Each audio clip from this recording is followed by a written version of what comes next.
Hola, buenas tardes. Hoy tenemos aquí a dos titanes del sector energético. Por un lado, Javier Revuelta y por el otro, Pedro Fresco, de donde vamos a debatir sobre temas muy interesantes como el mix eléctrico, el futuro de las renovables, el futuro del almacenamiento y qué va a pasar con la energía nuclear en los próximos años. Así que, sin más dilación, vamos a comenzar.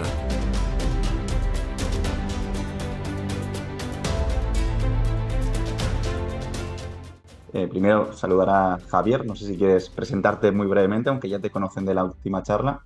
Muy buenas, pues un placer. Sí, yo creo que presentación, que se vean otros vídeos y de hecho así no repito otras cosas que he contado largo y tendido en los vídeos anteriores. Un placer estar aquí de vuelta. Un placer, Javier. Y Pedro, ¿quieres hacer una breve presentación? Aunque a ti también te conocen de la última No charla. necesita presentación, Pedro. Bueno, yo creo que soy el mismo que la última charla, ¿no? Entonces me doy por presentado. Muy bien, muy bien. Pues para empezar, quiero tocar un tema que cuando estuve haciendo la charla con cada uno de vosotros de forma independiente, vi que teníais opiniones diferentes y por eso me gustaría que cada uno argumentara las suyas y ver un poco si se puede llegar a un punto en común o ver cuáles son los puntos de opiniones diferenciales. Y es el tema del mercado energético actual, cómo está configurado y si esto beneficia el poder llegar a un precio energético competitivo con el actual mix eléctrico que tenemos y con el posible mix eléctrico que quizá tenemos dentro de 1, 2, 3 o 5 años. Si quieres empezar tú, Pedro. Bueno, pues sí, Javier y yo tenemos opiniones diferentes sobre esto y yo creo que es interesante. Como comenté en la charla, Borja, yo creo que el sistema, no me gusta tanto llamarlo marginalista, ¿no? Porque al final el marginalismo es una teoría económica que además bueno, los mercados, digamos, capitalistas son marginalistas en su segmento minorista. Pero vamos, el mercado que tenemos, así también les digo que al final es un sistema que está basado en subastas horarias o medio horarias en algún país, donde forzado por las normas tú marginalizas cada hora y haces básicamente que la última unidad que entre, que es la más cara, sea la que remunera a todo el grupo. Vamos a llamarlo subastas marginalistas, un poco quizá para cambiarlo, para no confundirlo con el marginalismo inherente que hay en el mercado minorista. Pues este es un sistema, bueno, que comenzó hace 40 años más o menos. El primer país que lo tuvo fue Chile, durante la dictadura de Pinochet. Estaban muy influenciados por la Escuela Económica de Chicago, los Estados Unidos. Después entró en el Reino Unido año 89, año 90, no recuerdo muy bien el año. Y luego ya más tarde, durante los 90 pues fue entrando en otros países de Europa, ¿no? En el caso de España fue a finales de los 90. El sistema marginalista tiene virtudes. Una virtud que tiene es que ordena muy bien la entrada de cada uno de los tipos de energía por un orden de mérito. Eso es verdad, pero el sistema marginalista se creó, cuando se conceptualizó con un sistema eléctrico que era distinto al que existe hoy en día. Los sistemas, y de hecho cuando ves los libros donde se explica el sistema marginalista, se hacen con ejemplos donde hay un sistema eléctrico donde tienes centrales de fuel, tienes centrales de carbón, tienes centrales de gas o de ciclo combinado, hay de los dos tipos. Luego tienes nuclear, tienes hidroeléctrica y no tienes prácticamente eólica y fotovoltaica porque en ese momento pues, prácticamente no había. Entonces, en ese momento tenías un mercado que estaba copado básicamente de energías que tienen coste marginal, que tienen un combustible y tienen unos costes de generación variables. Por tanto, allí sí que se ordena muy bien. Oye, si el fuel es más caro que las demás y es más caro que las demás, el sistema marginalista lo va dejando fuera y además genera un incentivo bastante importante a que las centrales más competitivas, imaginemos, ¿no? Por ejemplo, son los ciclos combinados de gas, se puedan instalar porque están captando un gran beneficio cada una de las horas. Entonces, ese sistema funciona más o menos bien. ¿Qué pasa? Pues que va evolucionando el sistema eléctrico, llega a los años 90, llega a los 2000, empiezan a instalarse la energía eólica, después la energía solar fotovoltaica y además vamos en un camino donde estas energías tenemos en proyección que vayan a ser las energías que básicamente van a tener la mayoría del mix eléctrico que no todo. Entonces tenemos un sistema que está casando por coste marginal y que está copado con energías que son inframarginales. Y además, en muchísimos sistemas eléctricos, como puede ser el nuestro, toda esta triada de fuel, carbón y gas ha desaparecido.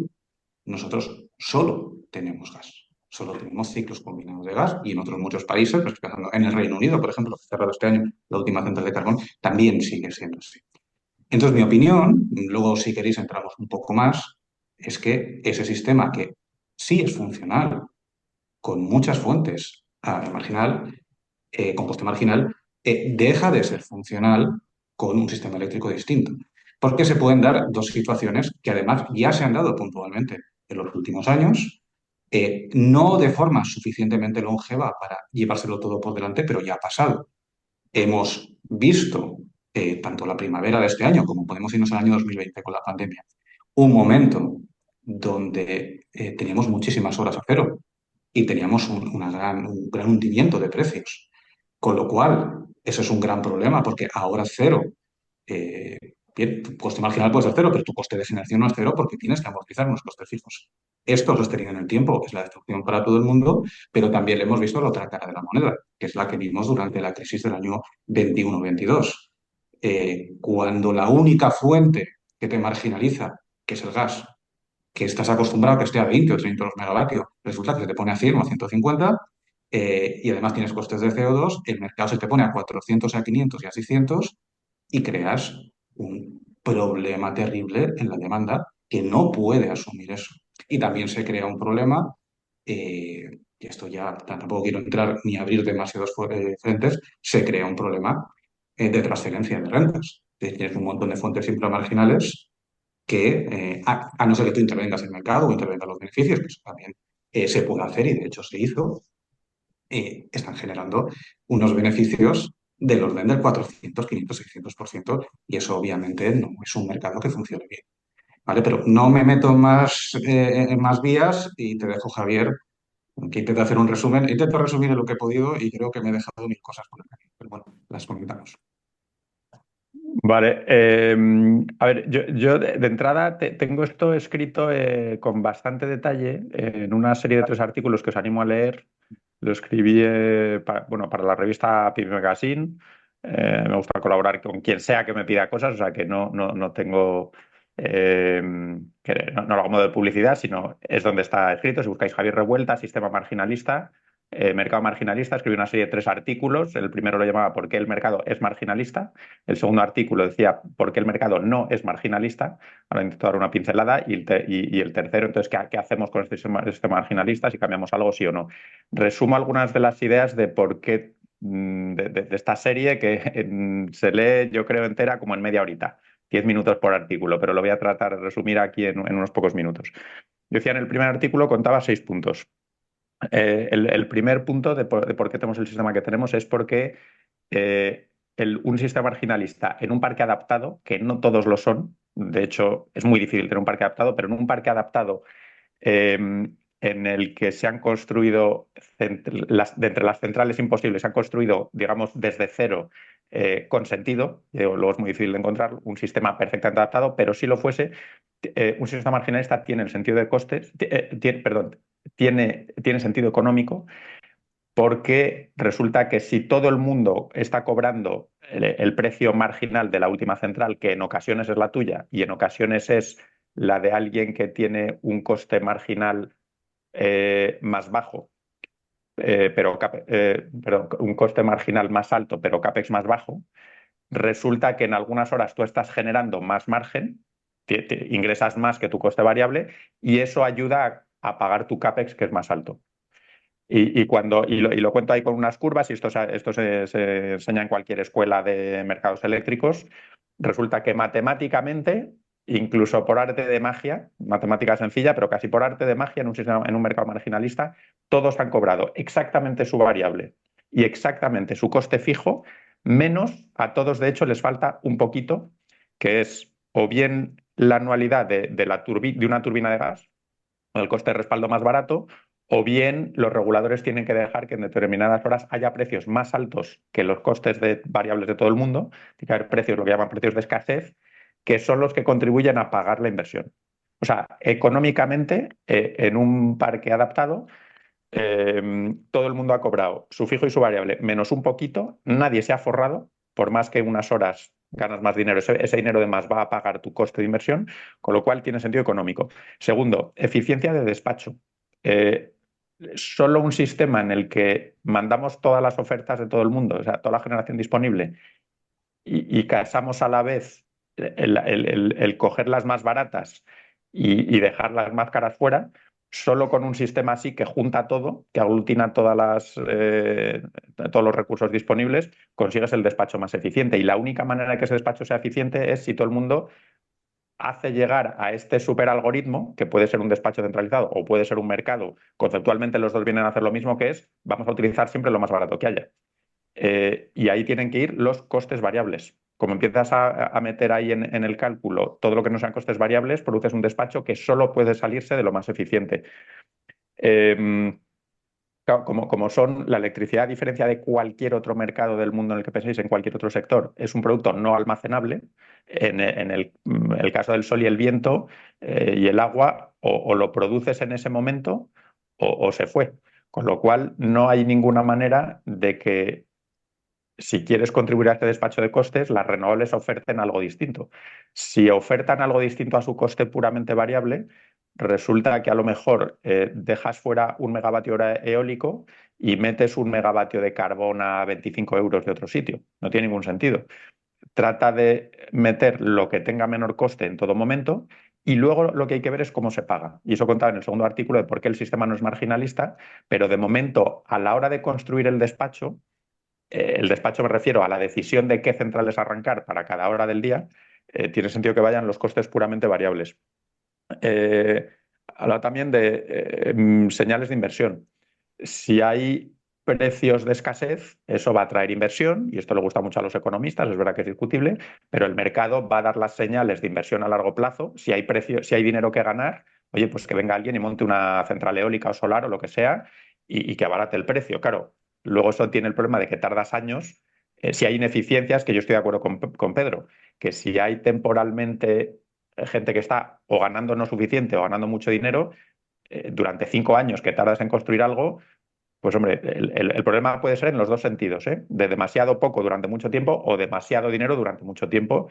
Yo veréis que he escrito cosas en la época de la crisis de el año 2021, 22, 23. A mí me ha parecido que ciertas intervenciones transitorias tenían sentido. Eh, Porque era un dinero demasiado alto y un mercado no iba a tener tiempo en absoluto en el año 2022 y 2023 de corregir precios de 1.000 euros. ¿Eh? Pero a largo plazo, un mercado marginalista da señales de inversión. Y luego, a ver, un argumento muy sencillo. A mí me encantaría que todo al que le parece mal este sistema, además de decir que le parece mal, lo digo por Pedro y por todo el mundo, porque de esto se ha escrito muchísimo, que diga, vale, ¿cuál es la alternativa? Y es que un argumento es tan... Yo para mí un argumento número 5 que daba es, vale, esto no te gusta, ¿qué ponemos? Y no he escuchado ni a nadie del gobierno, ni a nadie con otras teorías que diga, lo que funcionaría es este otro sistema.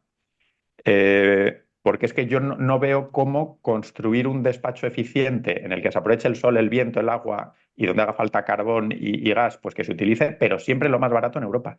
No veo una alternativa que meter todos estos costes variables en el algoritmo o en el cálculo que toma esta decisión. Y último punto, antes de pasar a la siguiente pregunta, es que realmente creo que todo el mundo habla de este mercado marginalista como si fuera el único arreglo económico que hay en el mercado y eso es lejos de cierto. Es decir, hay muchísimos pagos de dineros de unos a otros más allá de este mercado marginalista que hacen que en realidad el mercado no es marginalista, que es todo lo que contaba en el segundo artículo. Es decir, hay, por ejemplo, todas las renovables del Recore, las antiguas renovables que se hicieron, la solar antes del 2020, bueno, y los 4 gigavatios solares antes del 2020 y los 20 y tantos gigavatios eólicos también antes del 2020. Todos estos participan en el mercado diario y cobran lo que sea, y luego a final de mes, de hecho a esos se les paga porque tienen una tarifa pues, de 400 euros la fotovoltaica, de unos 80 euros la eólica. Entonces, vas a un sistema, a un mercado diario en el que ofreces tus costes, sales despachado sí o no, y luego a final de mes te pagan lo que te tienen que pagar para pagar tu inversión.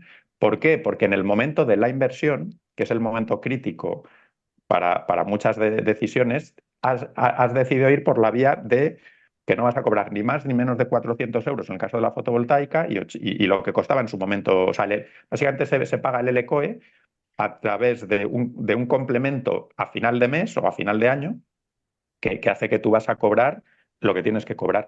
Y lo mismo puede pasar a la baja cuando, o bien con un PPA o bien con un CFD, que es un PPA con el gobierno, eh, has decidido que tú no quieres correr el riesgo o no puedes correr el riesgo de precios de mercado y te comprometes o bien a devolver dinero o bien se comprometen a pagarte a ti, pero y ahí tienen que estar las dos partes, o sea, el off-taker es o el consumidor privado, ¿no? El Arcelor o el Google o el Microsoft de turno, o bien o el gobierno, que dice el mercado marginalista, el puro marginalismo, o sea, el cobrar el pago marginalista, el precio marginal es problemático o bien para ti o bien para mí, pero a las dos partes nos parece bien cerrar un precio en 40 o en 60 euros. Y a cada tecnología, acuérdese el pagarle su coste con esos complementos. Entonces, lo que digo aquí es que es incompleto hablar del mercado marginalista que falla y que es bueno o que es malo y que paga de más o que paga de menos. Además, funciona el argumento en las dos direcciones, que paga de más o que paga de menos, sin tener en cuenta todos estos arreglos que hay en forma de PPAs, de CFDs o de reliquidaciones. Por ejemplo, la hidráulica cobra mucho dinero, cobra el precio marginal superior al coste de soltar agua, pero luego devuelve un dinero al sistema. Y lo que hay que entender es pues todos estos arreglos posteriores, ¿no? En algunas cosas, yo no digo que sea perfecto. En estos artículos, en el primero contaba por qué tenemos lo que tenemos y por qué hay elementos que lo justifican y que incluso hacen que las cosas funcionen razonablemente bien. Y en el 2, en el artículo 2, por qué no es marginalista con estas reliquidaciones. Y en el 3, yo al final, con esto cierro, lo que vengo a decir es, vale, ya sabemos las cosas buenas que tiene y las cosas que hacen que no es marginalista, que vienen a corregir un poco estos posibles problemas de precios cero demasiado bajos o de precios 500 demasiado altos.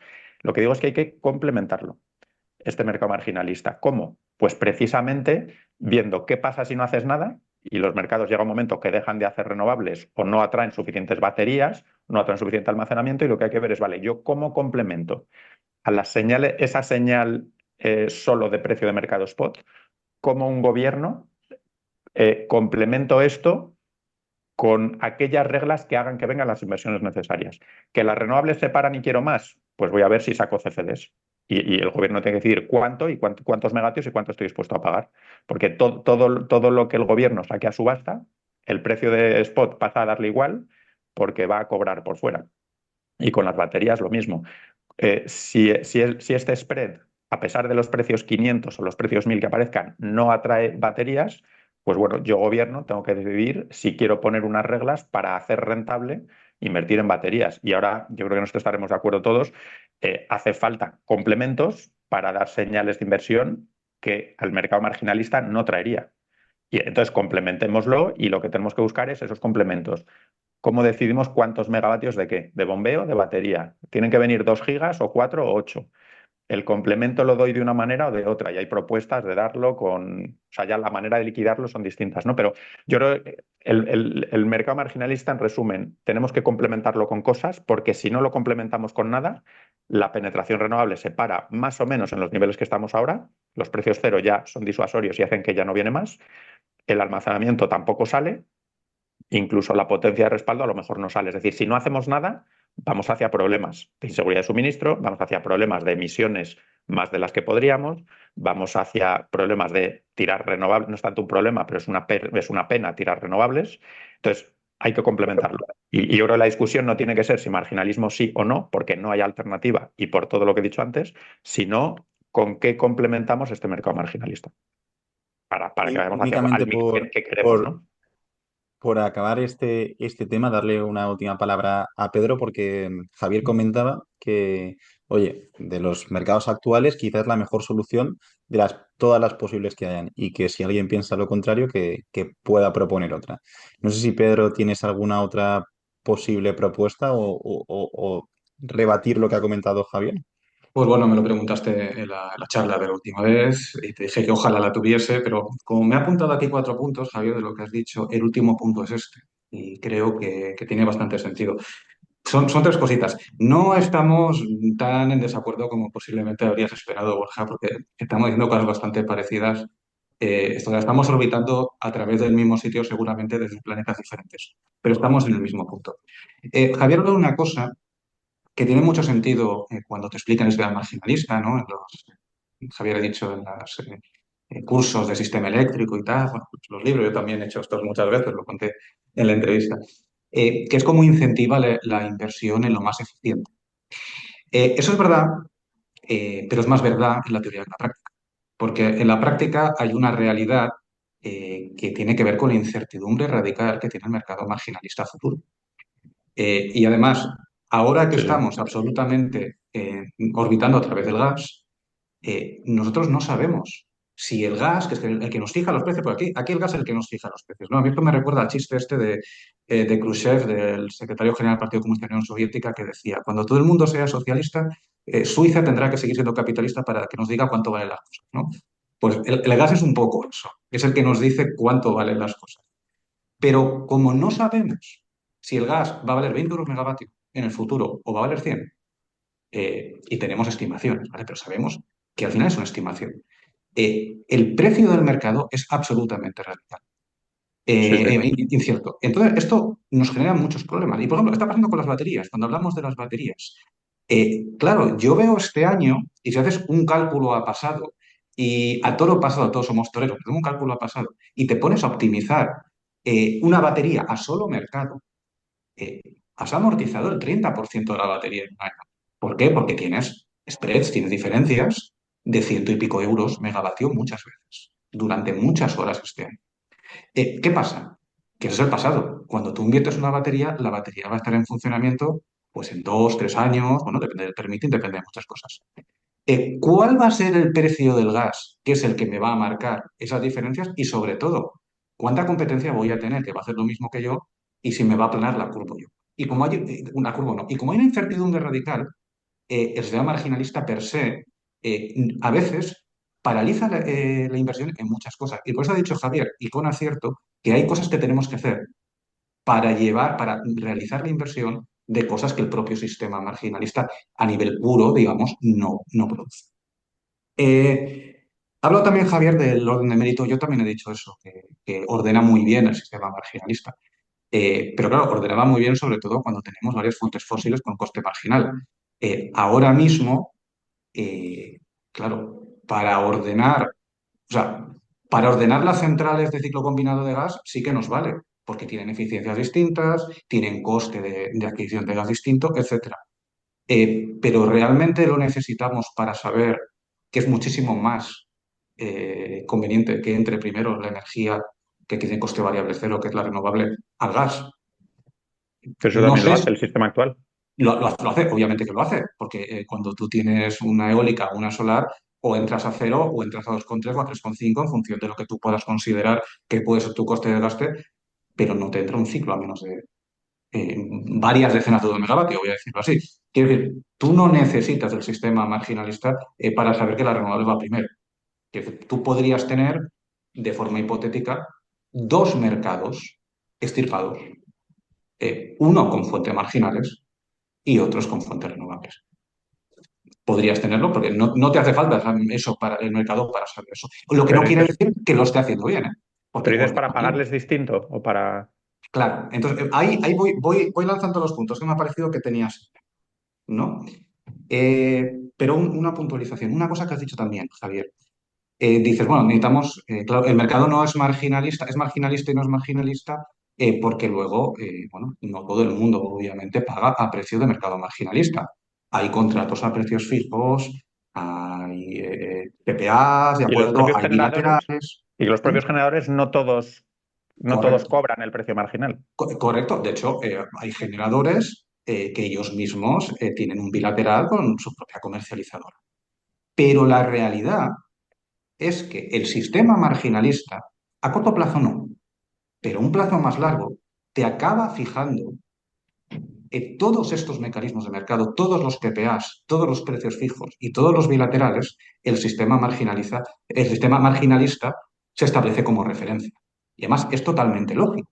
Si yo soy un consumidor, ¿no?, que puedo ir directamente a una tarifa indexada al mercado, esa tarifa, esa expectativa de mercado me va a fijar un coste de mercado de futuros que a la vez me va a fijar mis expectativas como consumidor.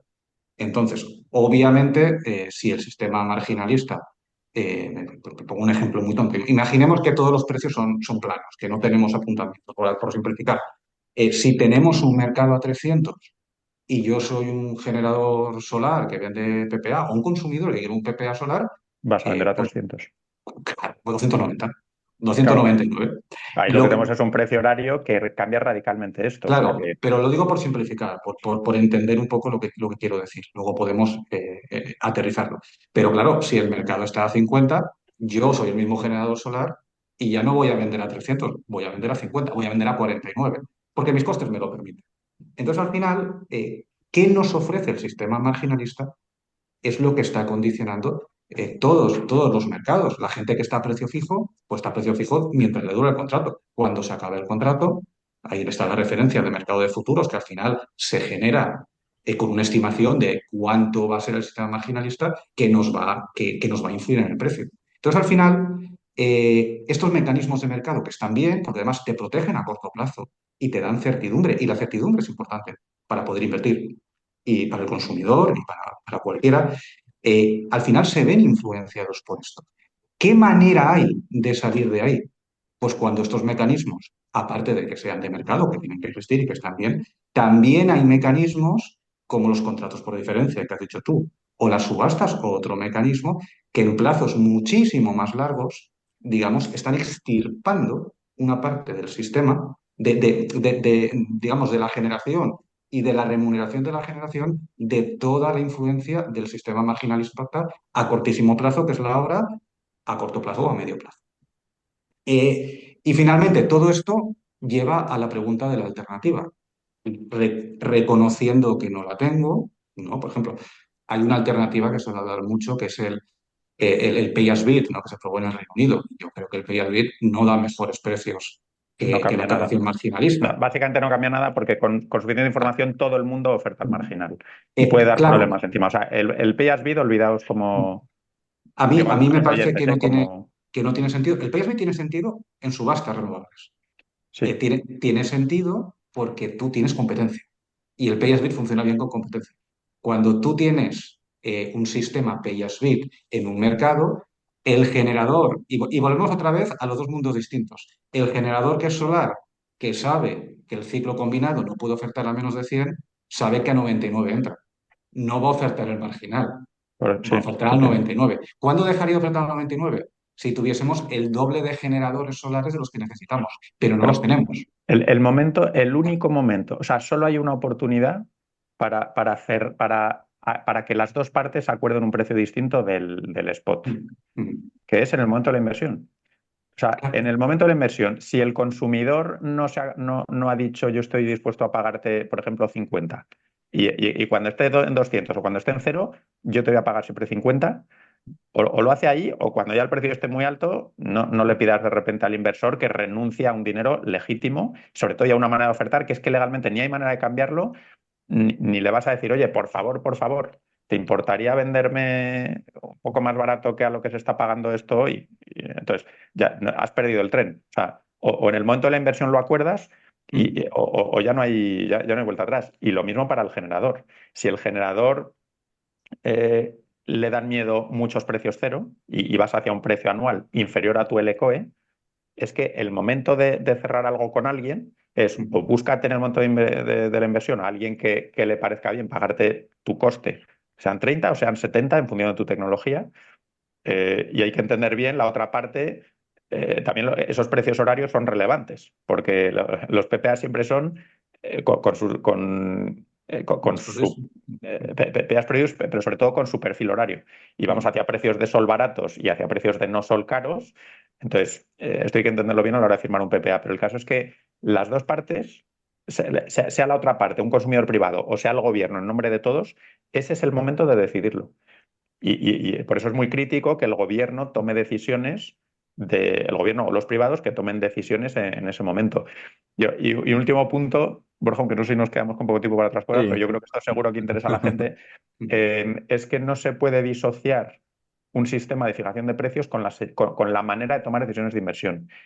Eh, y estando de acuerdo con lo que dice Pedro, que la incertidumbre es un problema, lo que pasa es que el cambiar de un sistema no solo marginalista, sino con precios de mercado que nadie conoce, eh, por un sistema en el que todo lo venga a fijar, el despacho lo venga a fijar un algoritmo, como por ejemplo, bueno, no hablo de Chile o en muchos países, curiosamente, hay un spot que se basa en costes auditados y luego hay precios libres, pero digamos que la manera de fijar el despacho y los precios spot en Chile es igual que en Canarias o en Baleares. Un algoritmo, un cálculo, y se hace un cálculo muy académico y muy basado en costes auditados.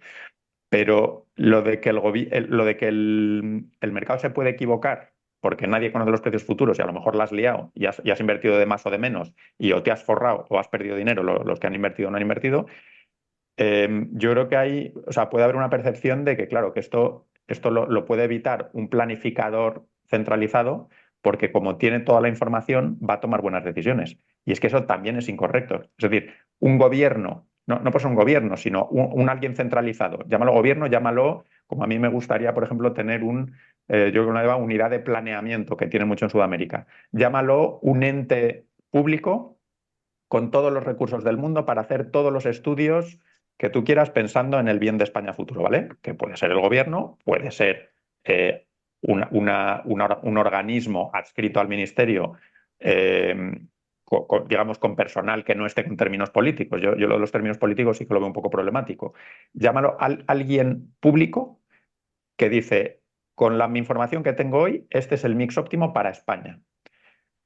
Tú puedes decir, bueno, eso funciona bien, pero es que eso también se puede equivocar. Es más, ese organismo público que trate de tomar la mejor decisión con la mejor voluntad del mundo, ¿eh? Pero tiene exactamente el mismo problema del gas, Pedro. Tampoco tiene ni idea y puede llevar a decir, con mi mejor voluntad, voy a construir un sistema con un montón de ciclos combinados. Voy a construir un sistema con incluso más solar de la que luego podemos aprovechar. Quiero decir que eh, el pensar que unas pocas personas, con toda la mejor intención del mundo, van a construir un sistema mejor que el mercado en el que mucha gente trata de tomar también sus mejores decisiones y trata de de construir un sistema eficiente, los dos pueden fallar. Y es más, Oh, el mayor problema que creo, a ver, la mayor liada que hemos cometido en España, creo que ha sido construir 4 gigavatios fotovoltaicos en el año 2008. Y eso se ha construido, eso no lo ha construido, digamos, no lo ha construido el mercado en el sentido de que solo se ha construido porque había una regulación que lo permitió.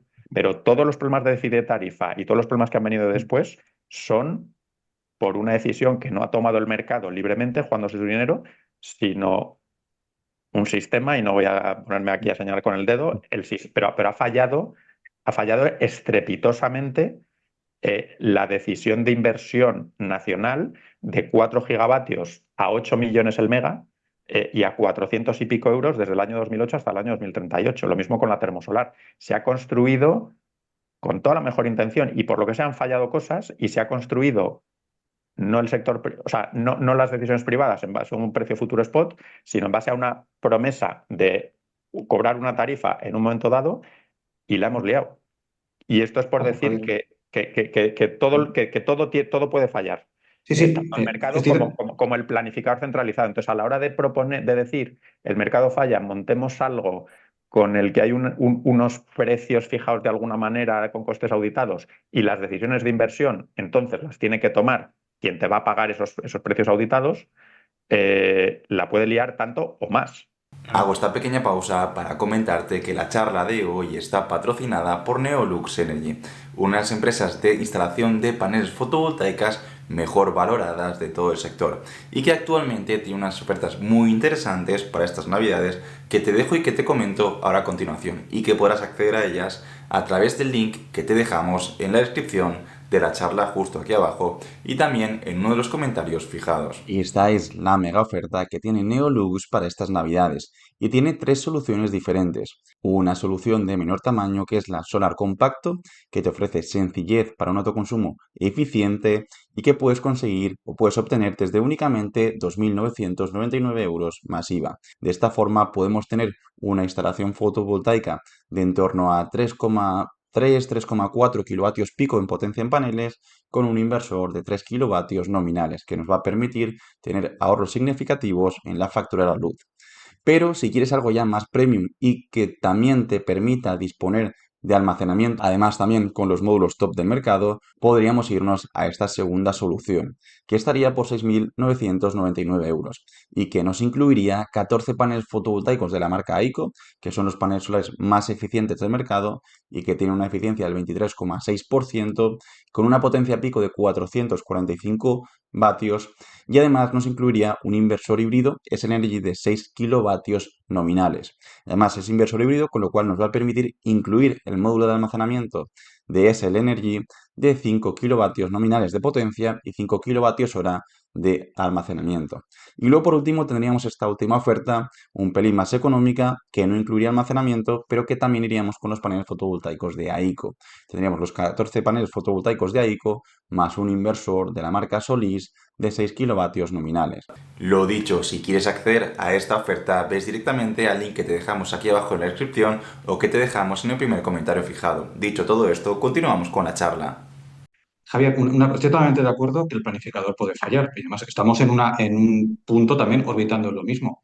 El mercado puede fallar y el planificador puede fallar, obviamente, porque nadie conoce el futuro. O Sí, sea, es efectivamente. absolutamente lógico. Pero ojo una cosa, y ahí creo que va a ser la mayor discrepancia que vamos a tener. Estás estableciendo un imaginario de, oye, el regulador centralizado versus el mercado. Cuidado, el mercado tiene reglas, tiene normas, y las normas las fija el regulador. Y estoy de Entonces, acuerdo que sea así, ¿eh? Y sí, exacto, no, sí. no, no. Entonces, aquí no estamos hablando tanto de que haya un gran hermano que vaya cogiendo las unidades y las vaya metiendo en cajoncitos. Y no sé si habéis visto Harry Potter, el sombrero este que mete a los chavales en las casas, ¿no? Y que diga, pues usted va a cobrar 35. No es eso. Se trata de hacer unas normas, porque el mercado no es un ¿Estamos de ente acuerdo? que Sí, funciona sí. solo, funciona a través de las normas en el que tú le incentivas unos comportamientos determinados. Entonces, un sistema donde nosotros extirpásemos renovables por un lado, inframarginales por otro, seguiría siendo un mercado. Sí. Simplemente tendría formas distintas. Y esta es la cuestión que era el último punto, que era la alternativa, que yo no la sé, ¿vale? Pero yo en algún punto de mi cabeza creo que hay que intentar acercar los costes o sea, los precios que ingresan las renovables a sus costes de producción y además que eso sea lo que pueda ver el consumidor y en cierta manera hay que desmarginalizar sobre todo en situaciones muy extremas, que son las que estamos viendo últimamente, por cierto, que nos vamos a cero o nos vamos a 400, el gas de la remuneración de las Pero, inframarginales. Y aquí una cosita, aquí se ha probado algo con esto, que lo probó el propio gobierno de España y de Portugal, con la excepción ibérica, que en el fondo, y con todos los problemas, porque esto hubo que pactarlo, estaba la interconexión, estaban los consumidores que no se veían afectados, con lo cual no tenían que pagar la compensación. Aquello se hizo a retales como se pudo, pero en el fondo, ¿qué subyacía detrás de esto? El hecho de que porque el gas esté a 150 y por tanto la oferta más competitiva de un ciclo combinado esté a 300 más, a 350 o 360, yo no puedo pagarle eso a todos mi generación inframarginal, que es el 70%. Entonces, lo que hizo esa excepción ibérica fue, dentro del mismo sistema de casación, genero unas normas, o sea, mantengo el mercado, aquí mercado, las normas las cambio para crear una oferta artificial que me marginalice menos el precio del gas sobre las fuentes inframarginales y luego le pago una compensación a los ciclos porque obviamente no voy a hacer a la gente eh, pagar ingresar menos de lo que le cuesta porque eso sería un desastre. Entonces, no el aterrizaje concreto, pero la estructura de esto yo creo que tiene sentido. ¿Y So- cómo so- llevarlo esto a un mercado funcional? No tengo ni la más reverenda idea, ya quería yo tener. Sería Solo diré ya. un consultor de élite como Javier. Gracias, Pedro. Solo diré antes, para pasar a otras preguntas, que el mercado marginista va a llevar hacia pagar con unos pocos añitos quizás de retraso, pero va a llevar hacia pagar a las cosas su LCOE. ¿Por qué? Llega un momento en que tienes precios 400 unas horas, precios cero en otras, y a final de año, a mí lo que me importa es, yo a final de año, imagínate que mi LCOE el LCOE de todo el mundo solar, imagínate que fueran 40 euros. Que a final de año estamos cobrando 47, pues sigue la inversión. ¿Hasta cuándo? Hasta que a nivel anual los 400 y los ceros son tales que yo cobro 40, porque se va a seguir invirtiendo hasta ese punto y se va a dejar de invertir por debajo. Y lo mismo pasa con la eólica y con cualquier tecnología, que el mercado es que te lleva hacia el LCOE y Pero se Javier, ajusta y llega un momento que depende. se para. Y la cuestión es, cuando se pare y la gente esté cobrando, no es por casualidad, sino que es que realmente, pues eso, a través de instalar más o menos megavatios, eh, se llega a esa situación y el mercado solo se para como cualquier otro mercado del mundo. Pero Si te Javier, has es salvado de verdad, el farmacias o mercado. de restaurantes, no puedes abrir una más. Entonces, el mercado, este problema de los precios altos y bajos lo arregla. Y la cuestión, de nuevo, vuelvo a ser lo que decía al principio, en el equilibrio en el que el mercado ya está haciendo lo que sea y tenemos una penetración renovable y unos precios en horas de sol y fuera de las horas de sol y tal, y cada cual está cobrando lo que está cobrando y ahí todo el mundo está contento, eh, ese mercado nos gusta, es decir, la penetración renovable que tenemos nos gusta, las emisiones que tenemos nos gustan, la dependencia de los hidrocarburos que estamos importando, que es la que sea, nos gusta, o queremos, volviendo, y estoy de acuerdo contigo, las reglas que tenemos eh, nos gustan o las queremos cambiar porque queremos que el sector, que este mercado cambie de rumbo. Yo creo que ahora queremos que cambie de rumbo de hacia dónde iríamos. Y de nuevo, las preguntas son, primero, ¿cuál es el punto final? Ahí probablemente tengamos un poco de discrepancia. Y segundo, vale, ¿cómo adaptamos las reglas, mercado de capacidad, mercado de flexibilidad? Y estamos en fase de diseñar bastantes cosas para que el mercado, en vez de ir hacia allá, nos lleve un poco hacia tantas emisiones, tanta dependencia del exterior. O sea que la discusión yo creo, Bueno, y ya con esto la hemos, yo dejamos aquí, ¿no? la Cambiamos dejamos, y de. yo creo que ahora hay mucha discusión interesante sobre hacia dónde queremos llegar. ¿Hacia 100% renovables o hacia, por ejemplo, 80 renovables, 20 nuclear? ¿O hacia 70, 20 y 10 de Si biocombustibles? quieres, Porque Javier, no continúes por ahí porque la pregunta va a ir justo relacionada en ese punto concreto. Y además, esta mañana estaba viendo un debate que tuviste, bueno, al menos se publicó o al menos se han compartido ayer en LinkedIn y estuviste en el periódico de la energía hablando sobre nuclear. Entonces, la idea y la pregunta para los dos va a ir relacionada a cuál creéis que es, primero, a corto plazo, digamos, de cara a 2030, por ejemplo, y a largo plazo, lo que sería igual 2040, 2050. ¿Cuál creéis que es el mix eléctrico ideal que permite tener los precios eléctricos lo más económicos posibles y además emitir las mínimas emisiones de CO2 posibles? Y cada uno también dar su opinión si meteríais la nuclear dentro de ese mix eléctrico o no la meteríais. Si quieres empezar ¿quieres tú, empezar, Javier. Pedro? ¿Empiezo yo? Y entonces, Yo- sí, Vale. Yo diría, el mix, a ver, primero, en esto creo que todo el mundo va a estar de acuerdo. El mix ideal, cada país tiene el suyo. El país que tenga mogollón de agua y de geotermia, a por ello, 100%. No metas ni un Poniendo megavatio España. nuclear. España. Claro, vale. Ahora, España, no tenemos petróleo, no tenemos gas y tenemos mucho sol y tenemos bastante buen viento. Aprovechemos todo el sol que pongamos. Yo veo 100 gigavatios a largo plazo, por decir algo, acompasándolo, por cierto, a la demanda. Eh, Ahora, en España, yo veo en orden de magnitud un 20-80, 20% nuclear, 80 no nuclear y ese 80 principalmente renovables, o hasta quizás un 70-30, pero 80-20 como poco. ¿Por qué? A ver, la nuclear, de nuevo, voy a ir a la física muy básica. Un gramo bueno, habría muchos argumentos, pero digo unos pocos.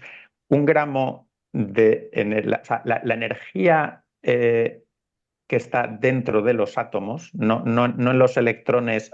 O sea, la combustión tiene que ver con las energías químicas de las reacciones químicas, que tienen que ver con los electrones que se cambian de un átomo a otro, es la que es.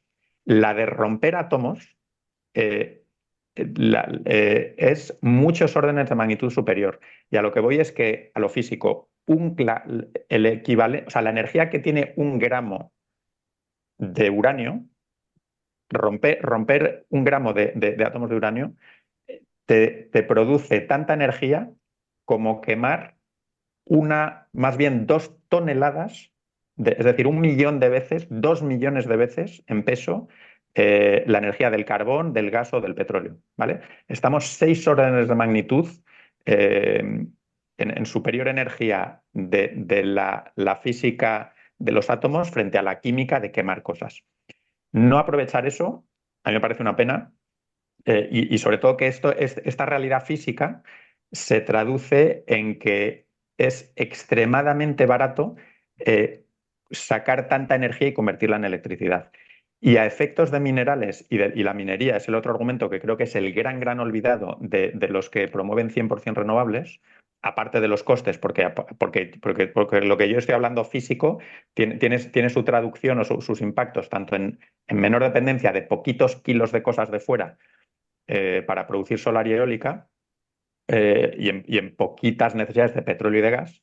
Es decir, con muy poquitos kilos de uranio producimos unas cantidades ingentes de energía. Y para esa energía hacerla con sol y viento necesitamos una cantidad ingente de metal. En orden de magnitud, 10 a 20 veces más kilos de metales para convertir el sol y el viento en energía que centrales térmicas, ya sean de gas, de carbón o nuclear. Lo que pasa es que el carbón y el gas no nos gusta por los motivos en los que creo que todo el mundo está de acuerdo. Entonces, no aprovechar la energía de romper átomos que tenemos ahí en la naturaleza, como es, de hecho, solo tenemos el uranio y el torio, bueno, con tecnología que ahora mismo no tenemos en la estantería, me parece una pena y a todos los niveles, costes, realidades físicas, dependencias energéticas, ya sea de los hidrocarburos, ya sea de los metales que no tenemos, y el día que la gente pro 100% renovables se meta a ver los residuos y las cantidades de residuos, o sea, tanto la cantidad como la peligrosidad y los impactos ecológicos asociados a la minería, creo que ese día mucha gente 100% renovable dice, me lo voy a replantear. Y esos son un poco los argumentos, ¿no? A nivel de precios, se hace nuclear según a cómo te financien y según cuántas nucleares hagas y, lógicamente según las competencias que tengas, haces nuclear metiendo todo a 70, 80 euros, o es verdad que en el caso de Hinkley, por muchos motivos, te vas a ciento y pico, porque si haces un reactor cada 30 años, lo haces todo mal y caro y no tiene ningún sentido hacer un reactor cada 30 años. O sea, o te metes en una política de 20% nuclear, eh, o 10%, pero vamos, o vas a hacer varios reactores o no tiene mucho sentido. Y el último punto, y dijo a Pedro, es que hay que pensar de aquí a 20, 30 años. Todas las decisiones de energía son a 30 años, un parque eólico, un parque nuclear, vas a tardar entre 5 y 10 años en construirlo y te va a vivir entre 30 y 40 años. Entonces ahora mismo tenemos las decisiones que tomemos de si cerrar nucleares los próximos días, semanas, años, porque las decisiones se van a tomar realmente en estos meses, si es que no es ya irreversible Almaraz, que creo que lo es, prácticamente lo va a ser dentro de muy poco, no es pensando en el pool del año que viene y en si me sobra en primavera, que por cierto también me falta en diciembre. Pero o sea, hay que pensar en términos anuales, pero ni siquiera en términos anuales del año 2026. Hay que pensar en términos anuales del año 2040 y 2050.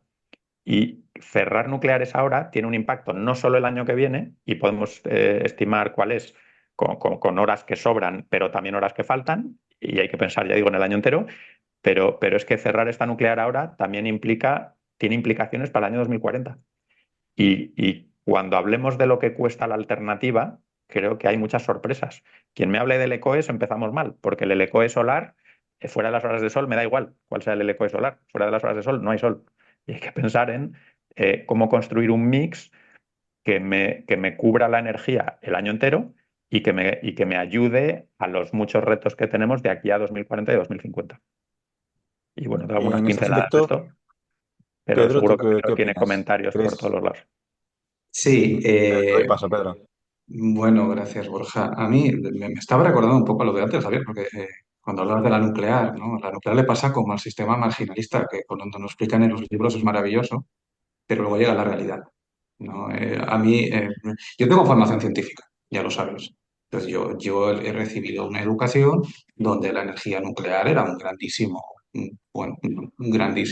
avance de la ciencia. Es maravilloso por lo que tú dices. Estamos rompiendo un átomo y esto tiene una capacidad energética por gramo, por mol, lo podemos decir como quieras, infinitamente superior a un enlace químico cuando Proporcional a la hacemos una velocidad de la combustión. luz al cuadrado.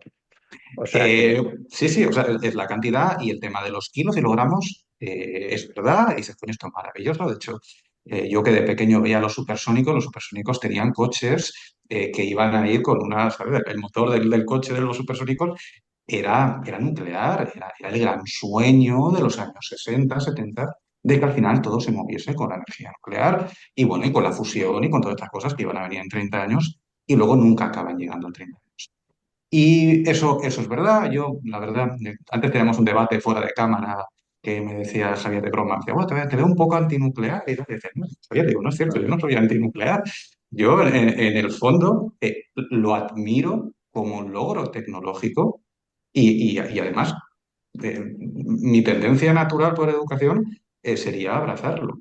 Pero la historia y la realidad de lo que está pasando me demuestra que todo eso que sobre el papel y sobre el libro queda bien y tiene sentido, luego la realidad no lo tiene. Javier ha sacado un poco el tema de los costes, ¿no? Dice, bueno, sí, se puede hacer 70 y 80. Bueno, sí, pero Hinkley Point ha salido más cara, sí, Hinkley Point y todo 3 y 4. Y bueno, la Flamanville ya veremos cómo acaba. Al final la realidad dices, y lo dices con acierto, ¿eh? Oye, si hacemos una política nuclear a 20 años y tal, podremos reducir los costes porque ganaremos una curva de aprendizaje y todo esto. Todo eso está muy bien y tiene sentido y posiblemente podría ser cierto, pero es que resulta que eso ya lo hemos perdido. Eso que a lo mejor existía en los años 60 y 70, de hecho existía, se ha perdido en las últimas décadas. Y hoy volvemos, digamos, prácticamente a partir de cero. Si hoy hacemos una nueva central nuclear en España, que obviamente vamos a empezar por una y no por 50, nos va a salir a unos costes de CAPEX de 10.000 euros el kilovatio, igual me estoy quedando corto. Y claro, esos costes, que además tampoco son rápidos, porque en el momento tú te pongas a hacer una central nuclear, bueno, primero idearla, y luego hacer el proyecto y luego hacer todo el permitting y todo esto, es muy, muy, muy, muy complicado que tú puedas tener una central nuclear nueva funcionando en España antes de 15 años. No, en Occidente no tenemos referencias de eso. En China a lo pero mejor sí, ¿vale? Pero yo ahora tampoco hablo, yo no me enfoco mucho ahora en que nos pongamos a construir una nuclear ahora en España, ni quitar luego, la mesa luego ni en voy serio. a las que están, ¿vale? Luego voy a las que están, Pero, perdona. Sí. Entonces, a mí una construcción ahora, cuando además, porque no olvidemos el contexto, estamos hablando de un sistema eléctrico y un sistema energético, pero estamos hablando de combatir el cambio climático. De hecho, ¿por qué queremos hacer nuclear y no ciclos combinados de gas? Aparte de porque el gas tenemos dependencia energética, etcétera, etcétera, porque no queremos emitir CO2. Por eso la nuclear nos vale como una opción razonable de la transición energética. El problema es que, por la razón que sea, ahora mismo es carísimo hacer centrales nucleares, no tenemos, hemos perdido el aprendizaje que teníamos, volver a iniciar eso con procesos larguísimos, cuando tenemos alternativas renovables con las que sí que tenemos la experiencia y la madurez y la rapidez, eh, a mí me parece, hombre, pero sobre si la no solar, tienes, Pedro, la solar se para en España sola el a año que ver, viene. pero la solar Alternativa. tiene, pero la solar tiene otra cosa que le vamos a poner al lado, que son las baterías, que lo que estamos viendo con las baterías, que es lo que no vemos con la nuclear, es que tenemos una curva de aprendizaje marcadísima que recuerda muchísimo a la curva de aprendizaje que tuvo la energía solar en los años 2010, 2011, 2012, esa caída de coste brutal.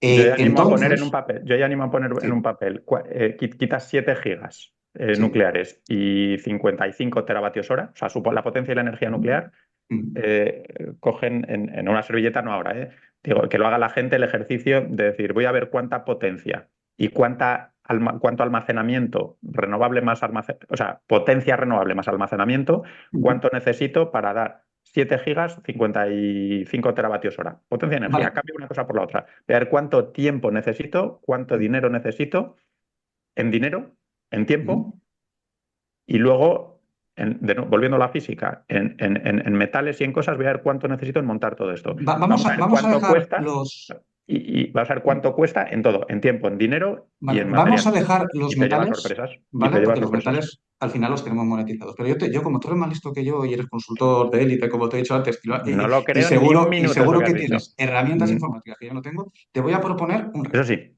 ¿vale? Te voy a proponer un reto y lo vamos a hacer. Coge, no sé, Hinkley Point, ¿no? Que te ha gustado porque has puesto el ejemplo, que tiene unos costes determinados, Hinkley ¿vale? Point me parece mal ejemplo, ¿eh? ¿Vale? Pues Flamanville Pero o Vogel, no, Occidente, o Quiloto, que es más barato, un poquito más barato. Puedes cogerla, ¿vale? Entonces, al final, una central nuclear tiene un factor de carga del 88% más o menos, ¿vale? Está por ahí, que da unas horas equivalentes a la. Yo te propongo que hagas el ejercicio poniendo un bombeo hidroeléctrico al coste más o menos de un bombeo hidroeléctrico mixto 10 años por gigavatio. Esta con, mega, 10 gigas, 1.000 millones de euros, un poco más, 1.500 millones de euros por por giga, megavatio. Sí, 10 años de construcción sin sí. generar energía, solo desplaza. No, no, no, no, no, no, no, no. Vamos a hacerlo bien. Vamos, porque al final el bombeo no hace nada, pero el bombeo almacena. Eso Tienes que es. tener la generación. Haz una combinación de con el dinero que cuesta Flamanville, ¿vale? O Quiloto, la que tú quieras. Haces una combinación de un bombeo de 1 giga o de 1.000 megavatios, por los mismos megavatios, y una combinación de solar y eólica en España.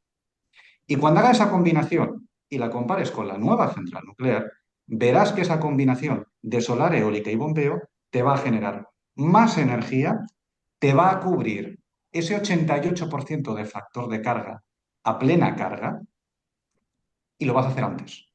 Primero, porque las energías las vas a meter antes en el sistema e incluso el bombeo lo vas a tener activo antes que la propia central nuclear. Eh, y me gustaría que yo he hecho los números en una servilleta, pero tú los puedes hacer mucho mejor que yo. Y la servilleta es matadora. Con baterías es distinto, ¿vale? Porque las baterías nos dan una cosa diferente. Las baterías no, nos permiten una integración de renovables.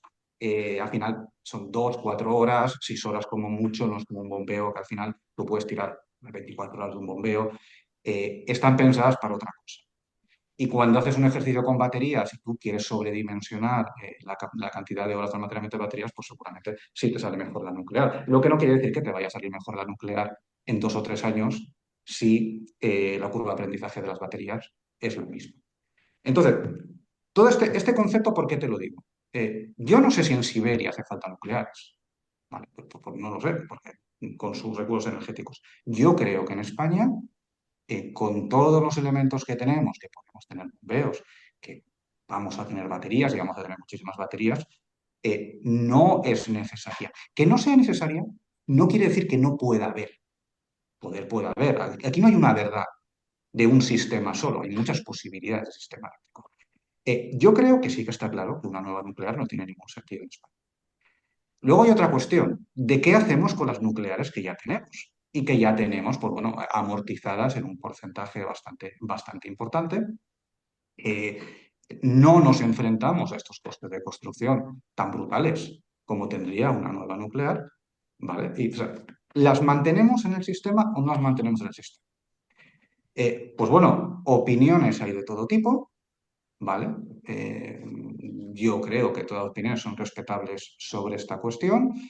Eh, yo tampoco tengo claro, y a mí que el cierre nuclear me parece más o menos razonable con la estructura que hay, tampoco tengo claro si no va a llegar un momento en que pueda ser que digamos, oye, a lo mejor los cierres de las últimas hay que posponer, ¿de acuerdo? Porque puede llegar a pasar, incluso además como los tres últimos están en Cataluña y Cataluña tiene, bueno, está muy dependiente de las tres nucleares, podría llegar a pasar si no se desarrollan los sistemas de capacidad y las renovables adecuadas en aquellas zonas. Puede llegar a pasar. Pero al final, la realidad en España es la siguiente. Aquí hay un pacto de cierre nuclear que se hizo hace prácticamente 6 años, ¿de acuerdo? Creo que fue a principios de 2019, donde el gobierno no especialmente proclive al mantenimiento de la nuclear y una serie de empresas donde todas menos una no eran proclives tampoco a extender las nucleares más de 40 años, porque esto parece que se nos olvida, pero están las hemerotecas llenas del CEO de una de las grandes compañías de España diciendo que la nuclear es una ruina y que quería cerrar a los 40 años. Eso estaba ahí. Sería más o menos honesto en lo que decía, pero lo decía. Y todas menos una compañía le seguía. Entonces, al final, tenías una serie de compañías que tenían la voluntad de cerrar. Claro, la voluntad de cerrar viene por una perspectiva económica. Si tú al propietario de una nuclear le garantizas 70 o 75 euros megavatios, pues no va a querer cerrarla, obviamente. Pero a nivel de mercado, ¿vale? Volvemos al mercado marginalista. A nivel de mercado, aquí había una serie de señores que querían cerrar sus centrales. Obligar a alguien a mantener una central cuando no quiere es complicado. Entonces se hace un pacto y se hace un pacto con 16 años por delante, donde se supone, según algunas perspectivas, y ya podíamos discutir si o sea, el 2030 y el 2035 que hemos proyectado es realista o no, y también cómo han cambiado las cosas desde 2019 que lo planteamos, porque tampoco el gas vale lo mismo, que también es otra cuestión. Eh, si eso se puede cumplir o no, pero en principio, bajo el escenario que había, aquello parecía razonable. Y por ahora, yo no he escuchado a nadie decir, mire, yo en 2019 quería cerrar la nuclear, pero hoy ya no quiero, he cambiado de opinión. Porque de hecho, el pacto no es vinculante. Si esa fuera la circunstancia de alguien, muy probablemente, pues hombre, a lo mejor no sales en la prensa a decirlo al principio, pero te irías al Ministerio de Transición Ecológica, le harías con la nueva ministra y le dirías, Sara, mira, que nosotros queremos continuar. Yo no tengo constancia que eso haya pasado. De hecho, tengo la sensación de que eso no ha pasado. Eh, Podría llegar a pasar, y ahora Javier me dirá, es que los impuestos y tal, y sé por dónde me vas a salir con esto. Oye, pues todo puede ser. De hecho, la mejor manera de mantener una nuclear es darle 70 euros megavatios.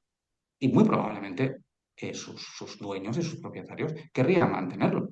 Pero claro, allí como alguien que piensa en un sistema eléctrico, tenemos que plantear, oye, esos 70 megavatios a coste fijo representarían una subvención de facto de energía nuclear. Y una segunda pregunta. Si la respuesta es sí, que yo creo que sí, una segunda pregunta. ¿Tiene sentido pagar esa subvención eh, o no tiene sentido? Y una tercera pregunta, que también es importante.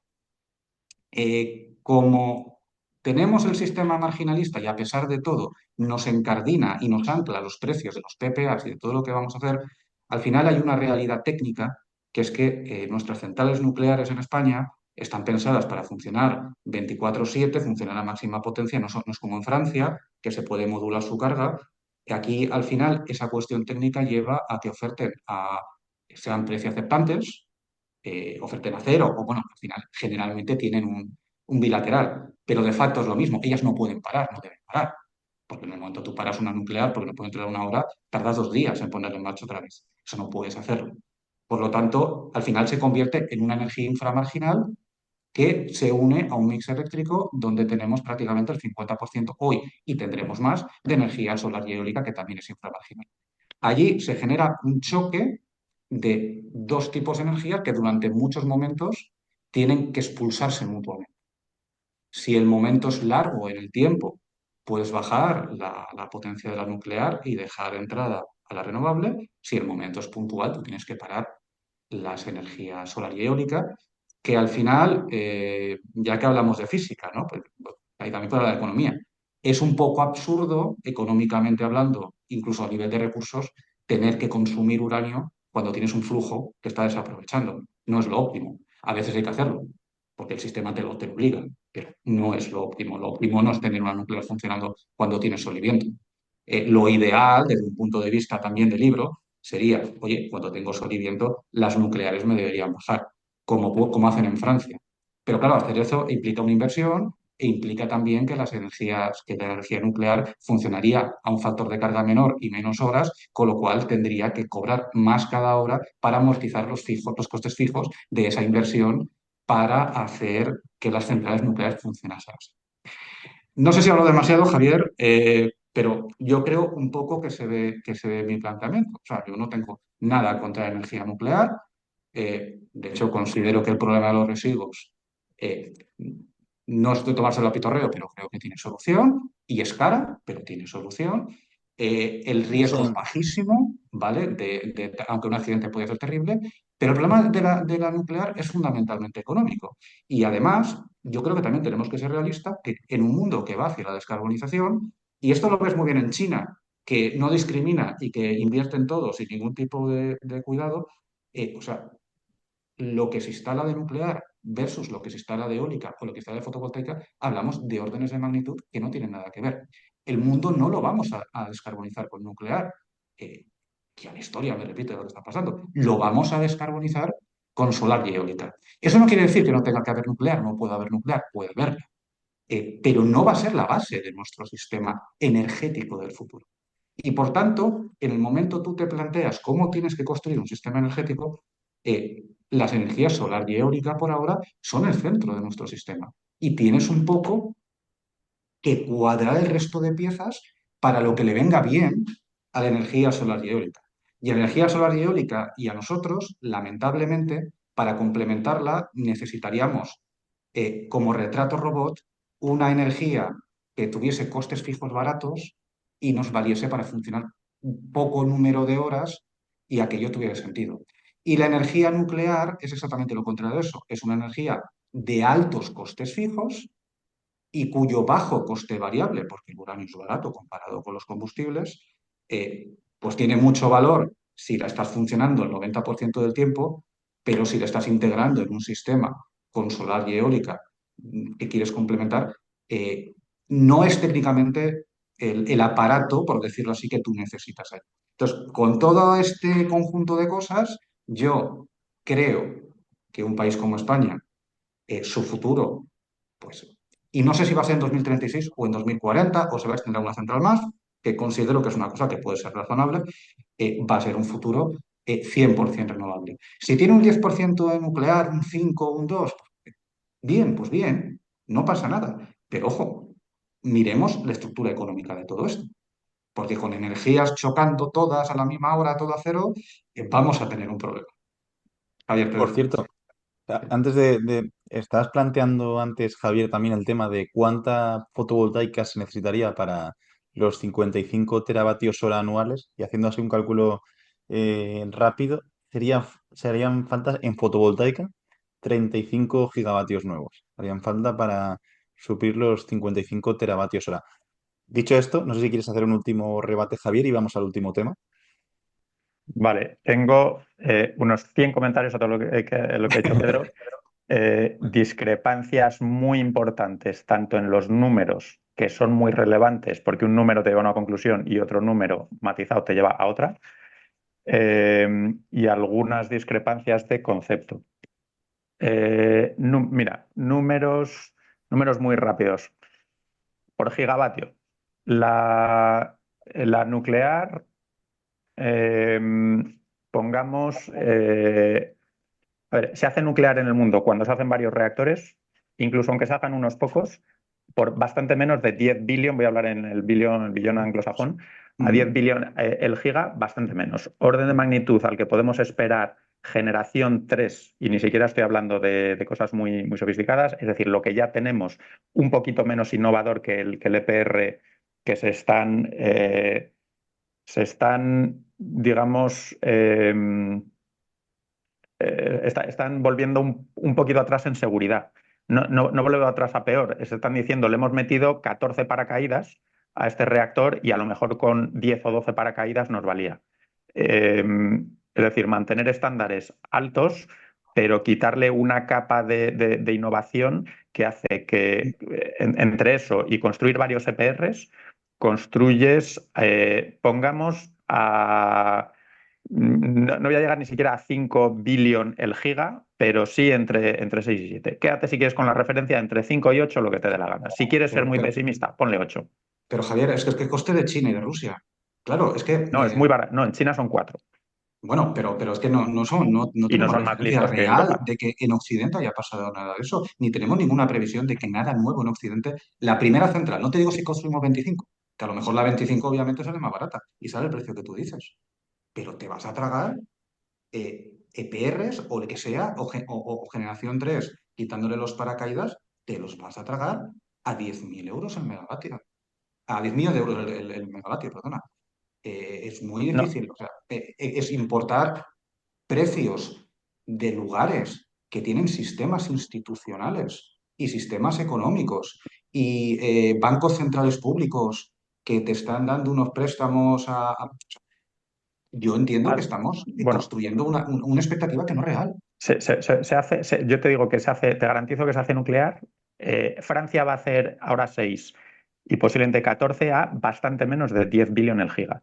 Coge la cifra que, si quieres ser coge 10 si quieres, te Sí. garantizo que va a ser mucho menos y China los está haciendo en 4, a 4 y Francia los ha hecho y España los ha hecho a mucho menos y se pueden hacer.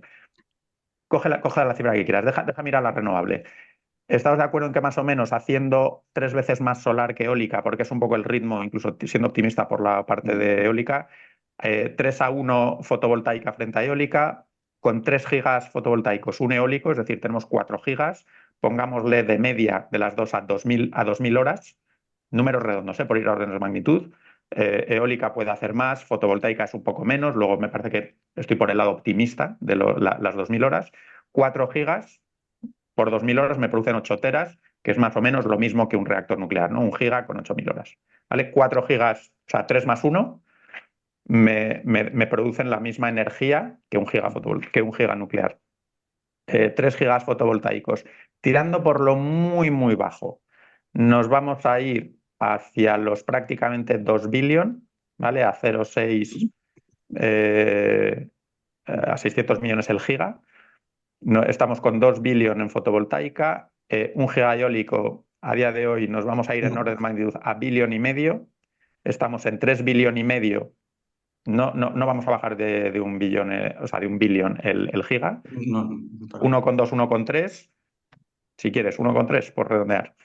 Vale, estamos en 2 más 1,3, estamos en 3 y pico de renovables.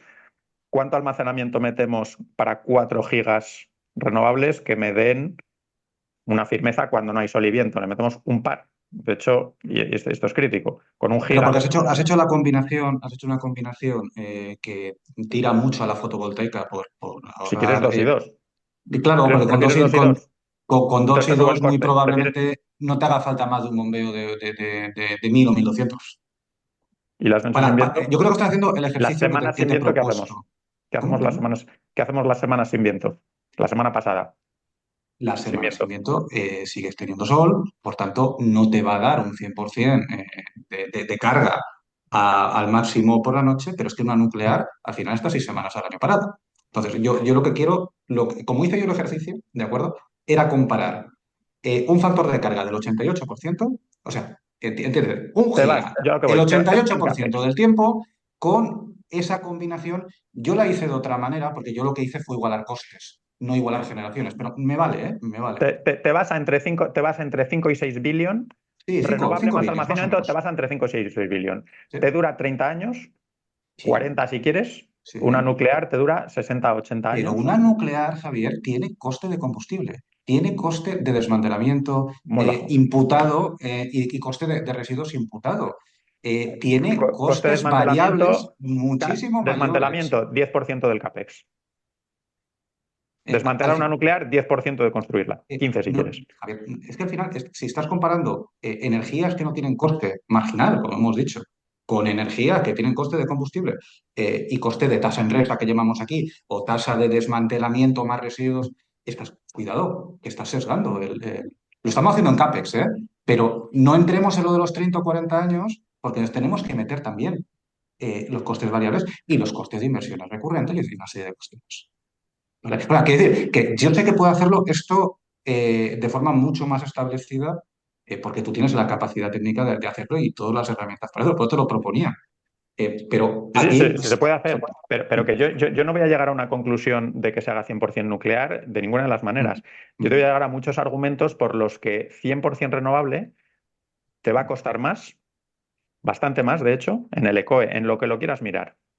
En coste final para el consumidor, 100% renovable. Te garantizo que te va a costar más y vas a tener una necesidad de 10 a 20 veces más minería que te va a venir de fuera. Que si das por hecho que los recursos en el planeta son infinitos, a lo mejor, o sea, eso claramente pondera más probablemente hacia quizás que en vez de 80-20 sea 90-10, no sé, podemos hacer números, pero, pero ojo con la dependencia de la minería, que cada 30 años tenemos que cambiar una cantidad ingente de gigavatios eólicos y solares. Y te puedes llevar una sorpresa de que, vaya, no tenemos, o sea, Alemania ahora se mete en un problema, en un problemón que le va a durar años, porque no va a hacer no va a hacer en pocos años, ni en 10, ni en 15, la cantidad de energía que ha dejado de producir con sus reactores. Entonces, tanto si lo miras por la parte de costes, como si la miras por la parte de residuos totales que genera uno y otro, te llevas sorpresas y es un ejercicio que podemos hacer algún día, nos Eh, ponemos con... sí, Javier, Pero yo por no entrar, porque esto aquí, además, tendrías que invitar a Antonio es Turiel, discusión también larga Borja, y para hay que ponerlo ponerse con aquí, números, hay que porque ponerse con números. ya entraba la conversación allí, que podemos mirar, si quieres, elemento. Claro, cuando lo miras con euros, al final la cuestión de los materiales está imputado en los euros. Podemos mirarlo en materiales también, pero al final acabamos mezclando 1 euro con 1 megavatio hora con 1 kilo, ¿no? Entonces es complicado. Y también aquí hay que hilar muy fino. No todos los materiales son iguales, o sea, no es lo mismo usar hormigón que usar hierro, que usar tierras raras, ¿vale? O sea, Efectivamente. todo esto hay que tener claro. Y tampoco hay que caer, y esto yo creo que es importante, en la percepción del fin del mundo, de que la tecnología que tenemos hoy va a ser la misma tecnología que tendremos de aquí 30 o 40 años cuando tengamos que sustituir algo. Porque para mí todo eso genera una lógica paralizante de, ¿sabes? Cuando proyectas a 1 millón de años todo es imposible, porque nada existe, ¿no? Entonces yo creo que hay que tener mucho cuidado. Eh, Todo esto abre ventanas que entran prácticamente en el terreno de lo filosófico, más de lo tangible, porque la realidad en 40 años tecnológica no lo conoces. De hecho, no sabes si la energía solar de aquí 40 años va a usar los mismos materiales que la energía solar de hoy. Ni tampoco sabes la escasez, Estoy de acuerdo porque que no nadie sabes conoce la el cantidad futuro, de... pero hay apuestas Mm, más prometedoras y mm, apuestas más arriesgadas. Y en algunos casos hay información como para conocer el futuro no, pero para pensar que son apuestas buenas o malas, creo que sí. Y, en fin, pero hay que bajar a los números. Cuando hablas mm, de que, primero, por ejemplo, llegas a la conclusión de que la nuclear hay que darle 70 euros y que por tanto es una subvención, ni estoy de acuerdo con el 70, ni estoy de mm. acuerdo en que aunque fuese 70 fuera una subvención y si son más bien 50, todavía menos. Es un seguro y hay que pensar que los seguros no son una subvención. Vale, Un seguro. estamos de acuerdo que para el mantenimiento de la energía nuclear en España tenemos que garantizar un precio fijo No estamos de acuerdo, probablemente mayor. No estamos de acuerdo. en absoluto. Pues No estamos entonces de no. acuerdo. No estamos de acuerdo por muchos motivos. Primero, ahora mismo hay una carga impositiva, dices que le va a sacar, evidentemente la voy a sacar, porque dentro de esa carga impositiva, quítame las tasas, que por supuesto que hay que pagarlas, el desmantelamiento y la gestión está metido en esa tasa y hay que pagarla, la que sea. Por cierto, se han tomado alguna decisión un poco mala que encarece esa tasa, pero incluso con esa decisión mal tomada, metemos esa tasa, los 11 euros. Quítame, a ver, estamos de acuerdo ahora mismo hay 10 euros, más o menos, 5 autonómicos y 5 nacionales que Deja que lo van, mire que lo tengo delante. que van a UCH, 4,7 y 4,5, 9 euros si quieres, tirando por lo bajo. Hay 9 euros que van mitad al gobierno de Extremadura o al gobierno de Cataluña y mitad que van a la hucha de los costes del sistema. Estamos de acuerdo primero en que si se cierran, ambos pasan a cobrar cero. Entiendo que eso es una obviedad que estamos de acuerdo. O sea, si tú cierras una nuclear, tanto los 5 euros que van a Extremadura como los casi 5 euros que van, de hecho, a pagar cosas genéricas que pagamos entre todos, porque no va a la tasa Enresa, hay 5 euros que van a la hucha de los costes del sistema. Se convierten en cero. ¿Estamos de acuerdo que entre cobrar 10 en total y cobrar cero es mejor cobrar 2, por ejemplo? O sea, ingresar 2 euros ingresar 1 euro, por decir algo, para Extremadura e ingresar 1 euro el gobierno a esa hucha estamos de acuerdo en que es más que cobrar cero. Es decir, estamos de acuerdo en que, si los gobiernos regionales y el central dicen yo bajo esas dos respectivas tasas, no tasas, perdón, impuestos, es importante el término, esos impuestos, si los bajo de 5 a 1, estamos de acuerdo que cobro más, ingreso más, que si cierro y paso de 5 a 0. ¿Hasta aquí estamos de acuerdo? Sí, claro, pero si eso ¿Estamos de acuerdo entonces desaparece, en que no hay otra cosa que lo sustituya. Claro, es que estamos el hablando nuclear? No, no. de nuclear contra cero. Claro, Es decir, claro, porque la energía que porque genera el sí, nuclear, alguien la generará o no la generará nadie. renovables y gas. Pongamos que mitad y mitad, renovables y gas. No, ninguno de los dos tiene. Quien tú creas, pero quiero decir, también hacen actividad económica, también hacen impuestos y hacen una cuestión, no los mismos impuestos, porque son No, energías pero diferentes. es un dinero que va al megavatio hora nuclear producido. Si me dices que al megavatio hora de gas y de renovable le vas a meter, cada uno de los dos le van a meter 5 euros y 5 euros, es decir, que vas a cobrar 10 euros más al megavatio renovable o 10 euros más al megavatio de gas, te digo que estamos comparando cosas iguales. Pero si me dices que solo a la nuclear le cobro 10 y a la otra le cobro cero, que es ahora mismo es a lo que iríamos con la regulación que hay. Me estás artificialmente metiéndole 10 euros a la nuclear que no sustituirías por renovables. Entonces, el coste, o sea, o me los metes los 10 euros a los dos o me los quitas a los dos. Si me quita, si por ejemplo esas tasas de 5 y 5 que suman 10, si me las bajas por ejemplo a 2, quítale a los costes de la nuclear es 8 euros. Y si les quitas 8 euros y les quitas un asunto irrelevante como es la amortización contable que está metida en los 60 y tantos euros de los que se habla ahora, me quitas casi 10 euros de amortización contable, me quitas 8 euros de tasas y extender nuclear no cuesta 70 euros ni 60, es que cuesta más bien 40 y tantos o 50. Por tanto, extender nuclear cuesta menos que el precio carga base que vamos a tener. Vale, De entonces entrada. te hace la pregunta ahora, si este número es tan sencillo y está tan claro que es así, ¿por qué no sé, por qué no están las compañías propietarias de las nucleares en el Ministerio de Transición Ecológica diciéndole, señora Sara, mire usted que aquí le dejamos a ustedes los seguretes para el ingreso tal y acaba siendo más barato? ¿Por qué no Yo lo no tengo plantean ni las idea, no tengo ni idea de propietarias? lo que han negociado. No tengo ni idea, por no saber, no sé ni siquiera Sí. si hay discusiones ahí que tú y yo no vemos y que no ve nadie. Entiendo que sí, porque entiendo, pero, pero Mi constancia es que no. Hasta por lo menos hace 3 meses. Yo, quiero decir, no puedo dar datos que no sé claramente, pero hasta donde yo sé, creo que no lo hay. vale, sí, sí, Y yo, esa es yo la te digo que cuestión. si se quitasen tasas que son discrecionales y que se pueden, perdón, y lo digo yo mal, no son tasas, porque las tasas van a gastos concretos, son impuestos discrecionales que van a huchas comunes y que cuando cierren va a ser cero. Gobierno de Extremadura, cuando cierra Almaraz, va usted a cobrar cero pelotero y no va a haber sustitución, porque no va a meter esos 5 euros ni a las renovables ni a ningún sitio. Va a pasar usted de cobrar 2 gigavatios, pues 16 teravatios por 5 euros el megavatio hora, va a pasar usted a cobrar cero pelotero cuando Vale, cierre. Javier, el gobierno de Lo- Extremadura quiere extender la nuclear, yo creo que lo ha dicho, ¿no? Le puede quitar la tasa.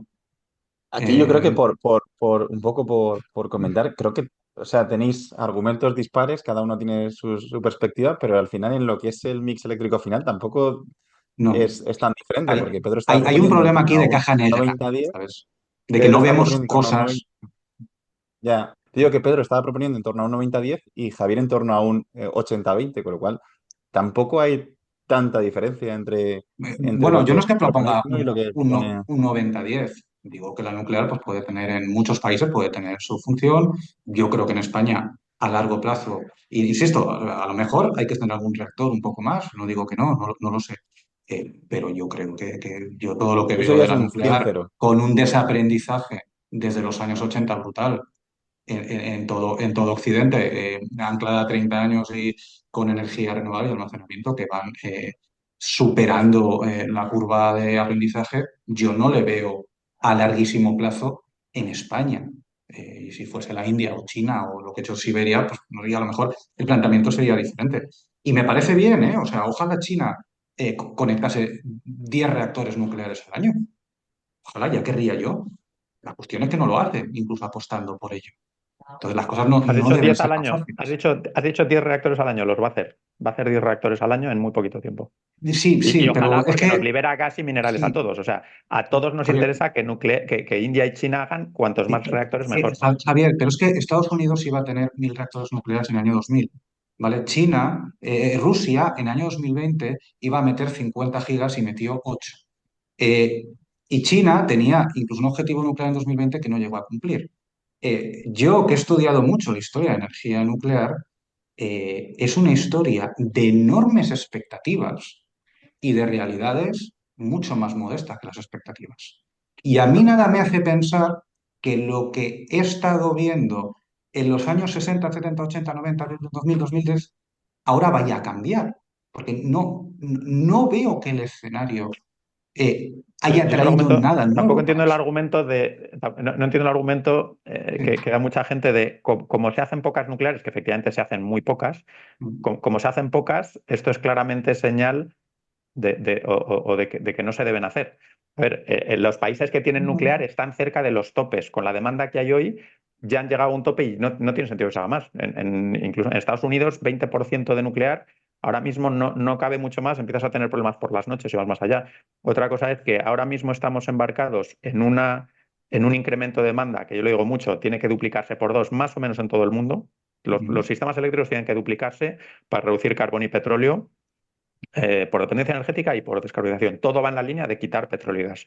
El tema es si lo hacemos, si tratamos de duplicar sistemas eléctricos con 100% renovables, nos pegamos un castañazo en todos los frentes, en disponibilidad de materiales, no que no estén, sino que no los sacamos a velocidad suficiente, en coste del respaldo. Tenemos que poner a hacer baterías y bombeos. Los bombeos son 10 años o sea, a década por giga.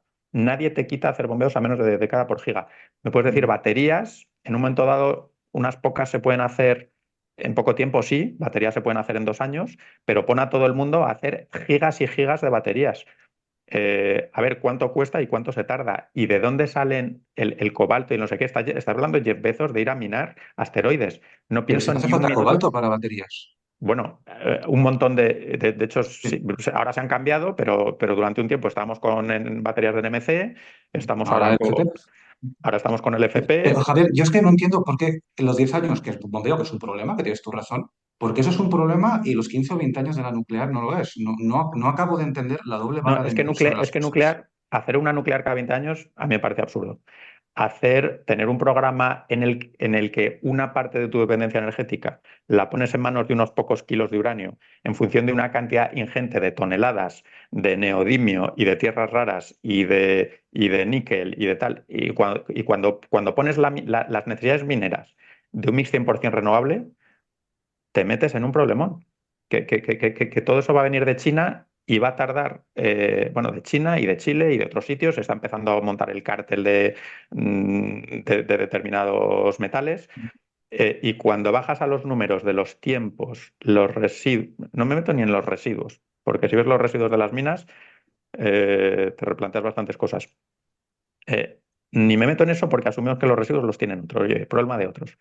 En tiempos, en costes y en dependencias, los números del 100% cero son peores que los números del 80-20. Y fíjate que el 80-20 que te digo es un poco el orden de magnitud de 4 veces más renovables que nuclear, eh, dándole al 100-0 muchos más problemas que al 80-20, en todo, en residuos, en costes, en un montón de cosas. Y yo creo que hay que bajar a los números y es que esos números son relevantes. Y el decir en base a la intuición, ni tuya, ni mía, ni de nadie, en base a la intuición, eh, fijo que va a haber de todo y fijo que va a ser barato, cuando bajas a los números te llevan a otras conclusiones. Y que creo que yo es lo principal que digo, hagamos números de todo esto, hagamos números de distintos mix con nuclear y sin nuclear y con distintos, con 100-0, 80-20, cosas razonablemente realistas y pongámosles números. Al PENIEC, ahora mismo, mira, eh, tiene 1 a 3 gigavatios de offshore. ¿Cuánto cuesta y cuánto tardas a hacer offshore? Te digo los números rápidos. Offshore flotante. Siendo muy optimista, a, muy optimista, a 3 billones el giga. A día de hoy estamos muy por encima, flotante, ¿eh? Más bien 4.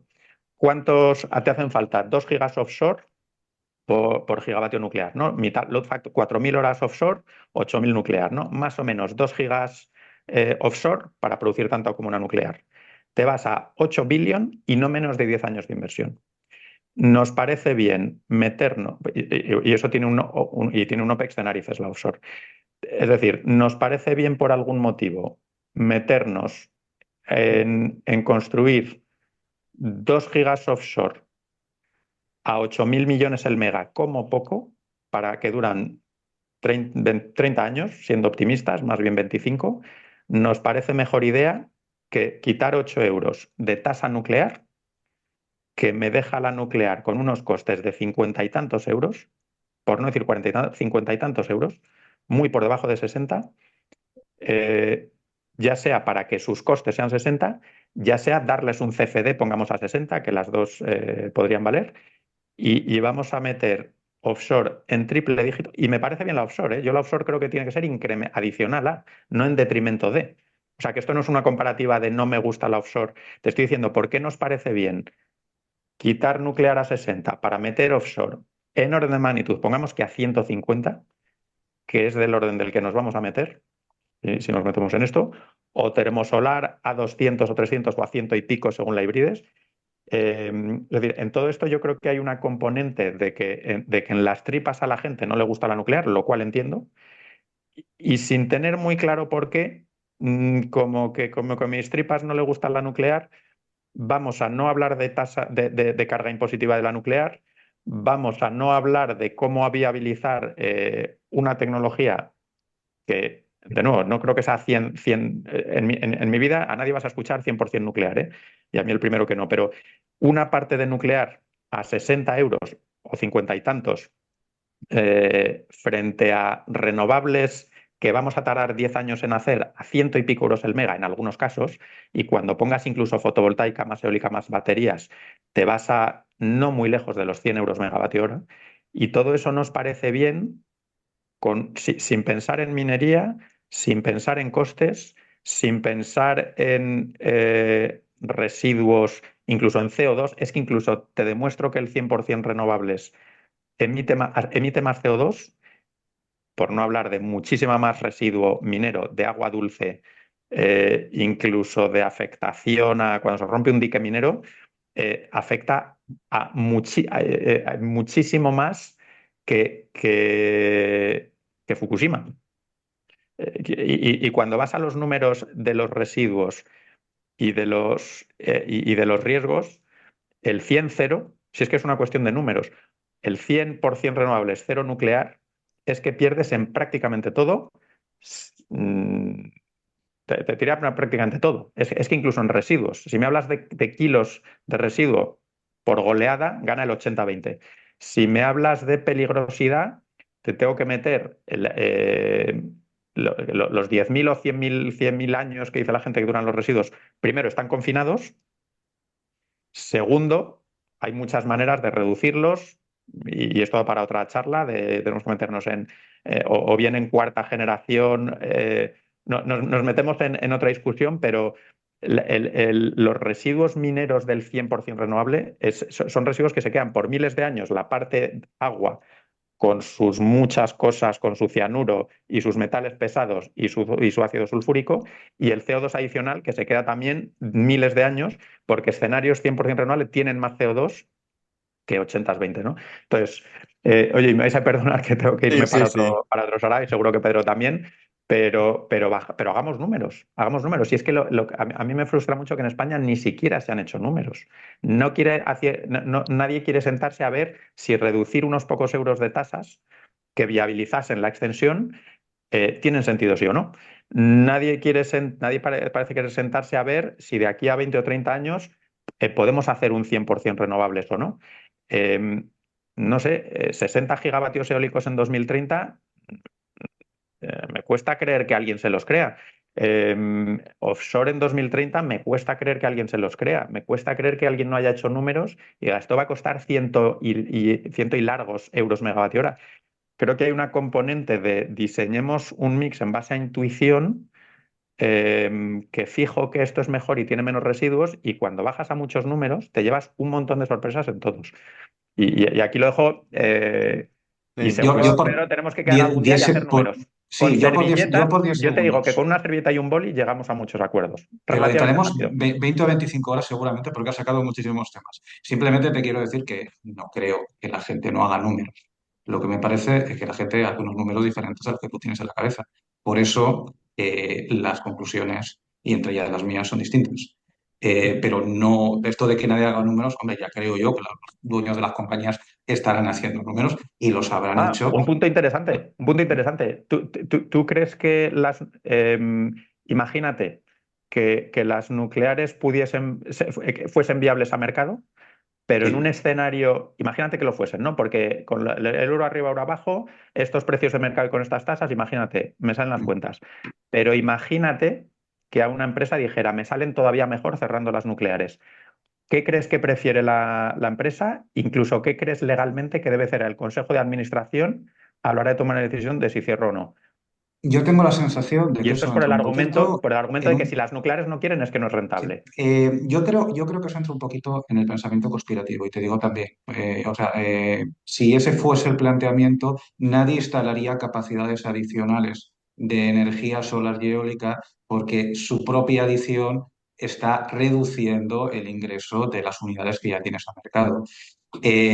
A mí plantear el tema de que yo me estoy imaginando la imagen esta de los Simpsons, donde está el conde Drácula, el señor Barnes y tal, que están allí reunidos. Y dicen, no, no, vamos a cerrar, las nucleares son buenas, pero vamos a cerrarlas porque nos viene mejor cerrarlas.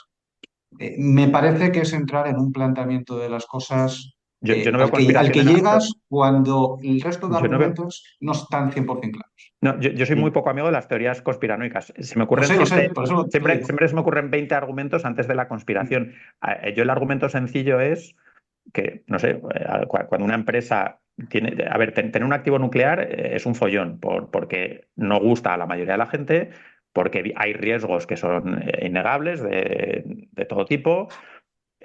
Pero hay una cosa que me parece muy evidente. Si tomar una decisión que está en mi mano, yo estoy en el Consejo de Administración de una empresa muy diversificada, y no extender una nuclear que me supone una discusión con el gobierno que es complicada de ahí para arriba, complicadísima. Una discusión social, en cierto modo. Eh, y me la evito.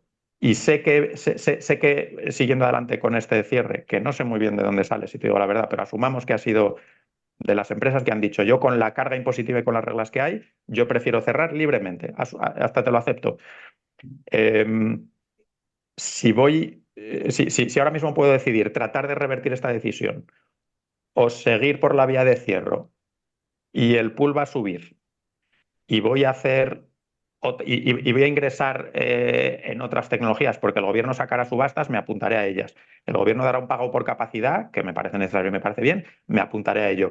Y voy a sacar una rentabilidad en otras cosas igual o superior al follón de tratar de extender nucleares. Digo follón de discusión, porque técnicamente no hay más que seguir haciendo lo que estamos haciendo, como hacen todas las centrales en el mundo. 60 años en Estados Unidos, 80 años. Digamos que el estándar son 60 y el estándar creo que va a ser Javier, Javier, 80. pero vamos más realistas también, ¿eh? La central en la historia que tiene más tiempo son 56 años y está en su. O sea, no, sí, las autorizamos para 80. Bueno, No, cuando no, lleguemos a 80 veremos si la autorización ha acabado siendo un funcionamiento real hasta los 80 años. Hoy no, no, todavía no tenemos evidencias porque no de son que una antiguas. central nuclear, Tenemos total cuando evidencia pase de el año 60 60, años. el 65, el 70, aquello vaya a ir como la seda. Cuidado, ¿eh? No, no, Que 60 años de cabeza, si no son ninguna. 90 reactores de los 90 y pico en Estados Unidos, si no son 60 o 70 los El, que, el, los el que tienen reactor, autorización. sí, sí, autorización sí, pero todas las centrales nucleares que han sido puestas en marcha en el mundo entre el año 54, que fue la primera, y el 69, están todas cerradas. La más antigua que tenemos es del 69, son 45 años, 46 años, no sé el número exacto. Esa es la evidencia de los 56, No, perdona, de hecho 40 y 56. Eh, una cosa es que esté autorizada para funcionar 80 años y otra cosa es que durante los 20 y pico años que quedan para que eso suceda, el propio Bueno, las propietario autorizaciones no se han acabe pedido. tomando la decisión de cerrarla porque pues, los números no le salen o porque bueno, pueden pasar mil eventualidades. Entonces, a mí Extensiones me parece nucleares. muy arriesgado hacer argumentos pensando que una central nuclear puede aguantar 80 años sin ningún problema. Me parece que nos la Bueno, estamos jugando un poco. le parece posible y que va a ser así al regulador nuclear americano para 8 reactores y 60 años para, si no son 70, 80 reactores, tienen, tienen, o sea, han tenido ya, porque están cerca de llegar a esos 60 años, y van a operar más allá de 60 años. Y es la gran mayoría. O sea, a nivel tecnológico, pensemos más en 60, por no decir 80 años, que en 40. A nivel de extensión, pensemos más en 40, 50 euros, con una carga impositiva la misma que otras tecnologías, mucho más que en 70 euros. Es decir, estamos por debajo de pool, extensión nuclear, meteros en la cabeza, por debajo de pool. Bueno, pues Libre de cargas libre de cuan- cargas discrecionales. cuando tengamos esa conversación de 20 o 30 horas, hagamos un maratón tú y yo con este tema, Esto va a ya ser, esto no va a me, acabar nunca, o sea que tendremos me oportunidades. tendrá que explicar por qué Hinkley Point B quiso cerrar cuando el gobierno británico no Bueno, quería que cerrase, por qué las centrales de Bélgica han tenido problemas Se van a horrorosos extender, para se van a extender, extenderlas. se van a extender con Las CFDs, dos se van a extender con CFDs, porque el CFDs ha sido un poquito, porque al gobierno belga le digamos, parece bien. usurero por parte de la ¿creéis? compañía. Porque al gobierno belga le ha parecido bien extenderlas frente a la alternativa de gas y dependencias que son peores que no CFD y No, no no, es extensión que nuclear. ¿Y si yo creéis? de gobierno Sí, belga, pues yo estaría Pedro, de acuerdo. Javier, como más o menos Siguiente hemos tema. llegado al límite que teníamos Y planificado y también supongo que a lo sí, mejor cada uno de vosotros tendréis asuntos ya agendados para hablar luego, la charla seguramente la publiquemos pronto, así que la idea es intentar incluso publicarla antes de final de año. Así que nada, si ya más adelante queréis que hagamos una segunda versión de cara al 2025, viendo un poco también cómo evoluciona todo, podemos hacerlo sin problemas aquí en el a ver canal. si conseguimos otra, Pedro. Vamos, seguro que podremos. Alguna y con con algunos cálculos de servilleta. Y Vale. de hecho, no se va a hablar de esto, pero en el Energy Revolution que hace ABAES en el 29 de enero, Javier es keynote speaker. Creo que no vas a hablar de nuclear, Javier, porque creo que te hemos puesto otro tema, pero sí que va a Me hablar gusta de más mercado hablar de otros eléctrico. temas más que la nuclear, ¿eh? Quiero decir, yo mi mix tiene mucha renovable, mucho almacenamiento Mm, y yo haría más incluso que lo que propone el PNIEC, en almacenamiento. No, mm. no digo más. O sea espero que hablemos de estas cuestiones, de solar, de almacenamiento, que es ahora lo que estamos.